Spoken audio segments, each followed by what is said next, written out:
வணக்கம், நான் தான் Shabdina. Welcome back to Shabdina's kitchen. எல்லோரும் எப்படி இருக்கீங்க? எல்லாம் சேஃபாக இருக்கீங்களா வீட்டில்? இப்போது நம்ம இந்த வாரம் ஃபுல்லாக ஸ்நாக்ஸ் போட ஆரம்பிச்சிருக்கோம். இதில் ஒரு சின்ன சேஞ்சஸ். இன்றைக்கி மட்டும் இந்த குழம்புத்தூள் எப்படி பண்ணுறது பார்க்க போகிறோம். இந்த குழம்புத்தூள் நிறைய பேர் கேட்டிருக்கீங்க, ப்ராப்பராக நீங்கள் செஞ்சு காட்டுங்க எப்படி பண்ணுறீங்கன்னு. ஸோ அதனால் குழம்புத்தூள் கரெக்டான ரேஷியோவில் எப்படி பண்ணுறது, கொஞ்சம் பல்காக பண்ணியிருக்கேன், பல்கான பெரிய குவான்டிட்டி பண்ணியிருக்கேன். அது மட்டும் இல்லாமல் அந்த குழம்புத்தூள் பண்ணும்போது அந்த சன்லைட்டில் வச்சுட்டு அதுக்கப்புறம் அந்த காஞ்ச மிளகாய் நல்லா வறுத்துருக்கேன்னா ரொம்ப நேரம் வறுக்கக்கூடாது, லைட்டாக தான் வறுக்கணும். அப்படி ரொம்ப நேரம் வறுத்தா கூட உங்களுக்கு குழம்பு தூள் வீட்டில் சமைக்கும் போது என்ன கேட்டிங்கன்னா கசப்பு தன்மை வரும். ஸோ இந்த மாதிரி நிறைய பிரச்சனை இருக்கும். ஸோ அதனால் தெளிவாக உங்களுக்கு செய்முறையில் கொடுத்துருக்கேன், ட்ரை பண்ணி பாருங்கள். அதுக்கு முன்னாடி இந்த ப்ரிப்பரேஷன் தேவையான பொருட்கள் பார்த்தலாமா? குழம்புத்தூளுக்கு தேவையான பொருட்கள்: காஞ்ச மிளகாய் 1 கிலோ, கருவேப்பிலை 150 கிராம், வெந்தயம் 50 கிராம், சீரகம் 100 கிராம், கடலைப்பருப்பு 100 கிராம், துவரம்பருப்பு 100 கிராம், மஞ்சள் 100 கிராம், முழுதனியா 1 கிலோ, மிளகு 100 கிராம், சுக்கு 100 கிராம், கடுகு 100 கிராம். இதாங்க இந்த ப்ரிப்பரேஷன் தேவையான பொருட்கள். இப்போது இந்த தட்டில் பார்த்திங்கன்னா காஞ்ச மிளகாய் வச்சுருக்கேன். இந்த காஞ்ச மிளகாய் க்ளீன் பண்ணி எடுத்து வச்சுருக்கோம். அதாவது அந்த இலை என்ன சம்திங் இருந்ததுன்னா அதை க்ளீன் பண்ணிவிட்டு காம்புக்கு இல்லாமல் அப்படியே காய வச்சு நம்ம அரைக்கலாம். இது எல்லாருக்கும் தெரியும். பட் இருந்தாலும் அந்த காஞ்ச மிளகாய் வேறு எதுனா இருந்தால் எடுத்துகிட்டு க்ளீன் பண்ணிட்டு நல்லாயிருக்கும். அதுக்கப்புறம் கருவேப்பிலை, துவரம்பருப்பு, மிளகு, மஞ்சள், சுக்கு. இந்த கருவேப்பிலை ஆல்ரெடி என்கிட்ட ட்ரையாக இருந்தாலும் யூஸ் பண்ணுறேன். நீங்கள் வீட்டில் ஃப்ரெஷ்ஷாக இருந்தாலும் யூஸ் பண்ணலாம். இதுக்கப்புறம் இன்னொரு தட்டில் சீரகம் வச்சுருக்கோம், கடலைப்பருப்பு, கடுகு, வெந்தயம். இந்த வெந்தயம் 50 கிராம் தான் போட்டிருப்போம். வெந்தயம் அதிகமாக இருக்கக்கூடாது, கசப்பு தன்மை அதிகமாக இருக்கும். அதனால தான் வெந்தயம் அதிகமாக வேண்டாம் சொல்கிறேன். தனியா எந்த ஒரு மசாலா ப்ரிப்பரேஷன் வீட்டில் யூஸ் பண்ணாலும் இல்லை குழம்பு யூஸ் பண்ணாலும் தனியா பவுடர் ரொம்ப இம்பார்ட்டன்ட். அதனால் இந்த பவுடருக்கு ஈக்குவல் குவான்டிட்டி காஞ்ச மிளகாவும் முழு தனியாகவும் கொடுத்துருக்கேன் நான். இப்போ இது எல்லாமே சூரிய வெளிச்சத்தில் ஒரு 1.5 நாள் இல்லை 2 நாள் அளவுக்கு நீங்கள் நல்லா காய வச்சுருங்க. இது காய வச்ச பிறகு அதுக்கப்புறம் லைட்டாக நம்ம வறுக்க போகிறோம். இந்த மாதிரி நல்லா காய வச்சுருங்க. தட்டில் எதுக்காக வச்சுருக்கேன்னா நம்ம ஈஸியாக எடுத்து அதுக்கப்புறம் மறுநாள் வைக்கலாம். அதனால தான் வச்சுருக்கேன். வீட்டில் நீங்கள் துணி தான் துணியில் போட்டு காய வைக்கலாம்.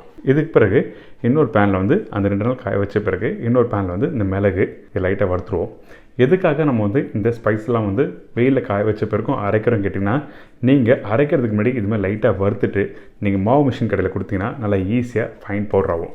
எப்போயும் மாவு மிஷின் கடையில் 2லேருந்து 3 வாட்டி அரைப்பாங்க. என்னோடய சஜஷன் 3 வாட்டி அரைச்சிங்கன்னா நல்லாயிருக்கும். அதுக்கப்புறம் சீரகம் ஆட் பண்ணி இதை லைட்டாக வறுத்துருவோம்.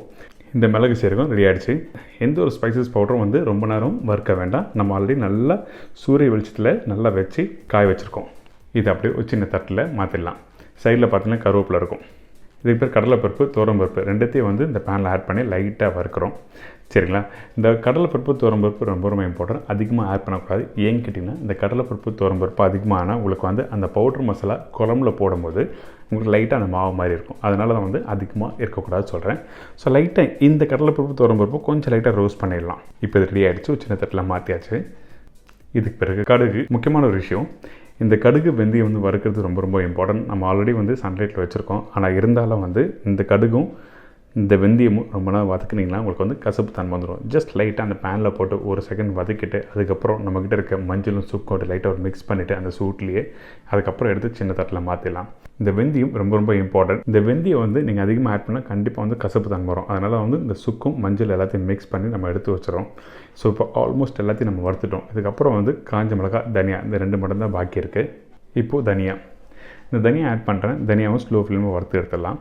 அதுக்கப்புறம் நம்ம எப்போவுமே நார்மலாக ஒரு கறி ப்ரிப்பரேஷன் பண்ணும்போது நான் தனியா பவுடர் அதிகமாக ஆட் பண்ணுவேன், சில்லி பவுடர் கம்மியாக ஆட் பண்ணுவோம். இதே இந்த பவுடர் மசாலா ஈக்குவல் குவான்டிட்டி எதுக்காக நான் வச்சுருக்கேன் கேட்டிங்கன்னா, இதில் மிளகு, சீரகம், மஞ்சள் எல்லாமே ஆட் பண்ணுறதுனால இதில் 2 ஒரே அளவு வச்சுருக்கோம். இதே நான் வெஜிடேரியன் ப்ரிப்பரேஷன் பண்ணும்போது நீங்கள் தனியாக அந்த மிளகாத்தூளும் தனியாக பவுடரும் ஆட் பண்ணிக்கலாம். இப்போ தனியாக வறுத்தாச்சு.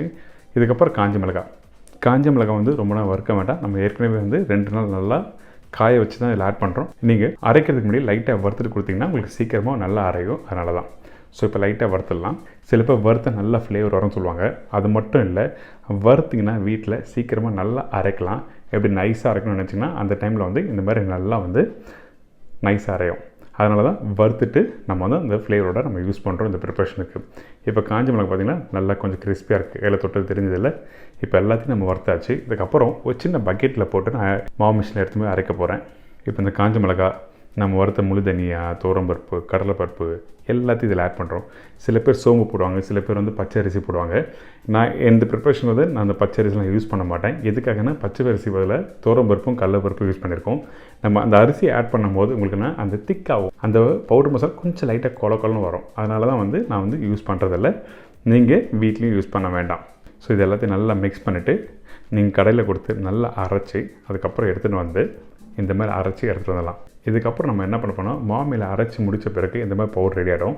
அந்த பவுடரை வந்து நீங்கள் வீட்டுக்குள்ளேயே வந்து ஒரு சின்ன தட்டில் போட்டு ஒரு 2-3 ஹவர்ஸ் வந்து ஆற விட்டு அதுக்கப்புறம் பாக்ஸில் வச்சிங்கன்னா உங்களுக்கு வந்து அந்த பவுடர் கரெக்டாக நல்லாயிருக்கும். அப்படி சூடோடு நீங்கள் வச்சிங்கன்னா உங்களுக்கு வந்து அந்த கலர் மாறும். அது மட்டும் இல்லாமல் பூச்சிலாம் வரும். ஸோ அதனால் ஒரு ஆற விட்டு ஒரு நல்ல பாக்ஸில் போட்டு க்ளோஸ் பண்ணி வச்சிங்கன்னா குழம்புத்தூள் ரெடி. என்னங்க இப்போ இந்த குழம்புத்தூள் எப்படி பண்ணுறது எல்லாருக்கும் ஈஸி தெரிஞ்சிருக்குல்ல? கண்டிப்பாக ட்ரை பண்ணி பாருங்கள். இதே மாதிரி நாளைக்கு இன்னொரு சூப்பரான ரெசிபி சந்திக்கிறேன். பாய்.